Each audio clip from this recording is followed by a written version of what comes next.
Hello guys, welcome you all in my new video. In this video we are going to look into different types of majorities written in our constitution and used in so many places for different types of amendments. So just look at listed down majorities and their procedural, and you will easily understand what all are these.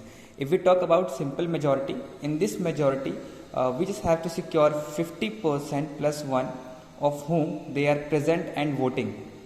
Remember, this is important that only those who are present and voting of that persons, of that members, we need to secure only 50% plus 1.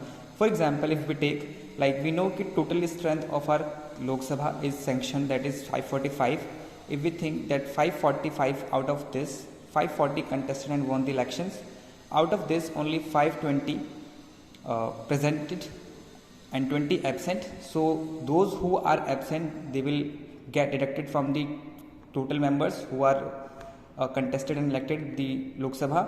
Then only 500 are showing the will to cast their vote, and we can say 20 says no to vote, like they abstained from voting. So out of 500 we need to secure 50% of it, that is 250 plus 1, that is 251, and this is the criteria in our example where we have taken 540 as the elected seats and total seats which are eligible, which are there in this Lok Sabha. So 251 is the criteria which is suitable to call it as a simple majority.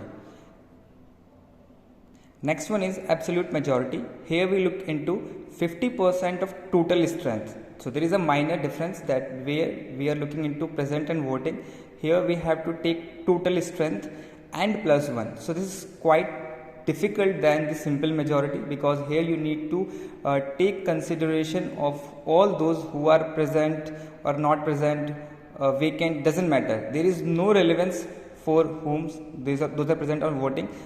Here we have to look into sanctioned strength. As we know, sanctioned strength is 545 and 50% of it is 272 and plus 1, that is 273. This is your absolute majority, and it is not going to change because we are taking into consideration total strength, not the present and voting members. Next one is effective majority. Here we have to take 50% of effective strength plus 1. What is effective strength in this case? So 50% simply, if we take total strength as our strength, that is the 540. So in effective majority we have to take total strength and deduct those seats which are vacant due to any reason. It may be vacant because of the resignation, because of death, or because of any cause.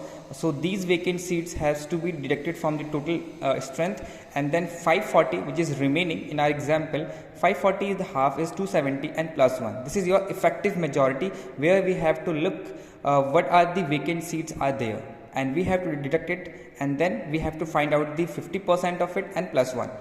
Next one is special majority. As we know, special majority required in 3 stances in our constitution. Article 61, where we have to impeach the president, where we are required to secure 2/3 of the total strength. Please mention this is total strength, that means total strength 545 and 2/3 of it is 366.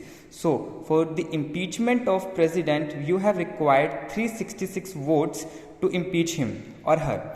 Article 249 is where parliament wants to make a law on a state list subject. Why it is so? Because there are many situations when parliament has to do any international relations and an international agreement to take into effect. So they have to take subject list as a matter to make law on it. So here we require 2/3 of present and voting. Like if there are 500 people present in the Lok Sabha, then 2/3 of it, that is 333, it is the criteria, that is special majority as per or as required in the Article 249. Last case is Article 368, that we know that it is for amendment of the constitution. Here we are required 2 types of amendment, 2 types of scenario. One in which there we are required to 2/3 of present and voting, and absolute majority. Absolute majority we have already seen in type 2, where we are sure that we need 273, it is for sure, and here 2/3 of these both conditions are to be there to take it along, otherwise it is not be going to amend the constitution. And in second scenario, there are some subjects where federal structure is going to change, like where states also has saying in this type of amendment. So here 2/3 of first criteria. So in last case where federal subject is going to impact it, where there should at least simple majority of the states. That it means if we have 28 states in India right now, then at least 50% of it, that is half of it, that is 14, should pass it by a simple majority. That's it. Thank you. Please subscribe my channel.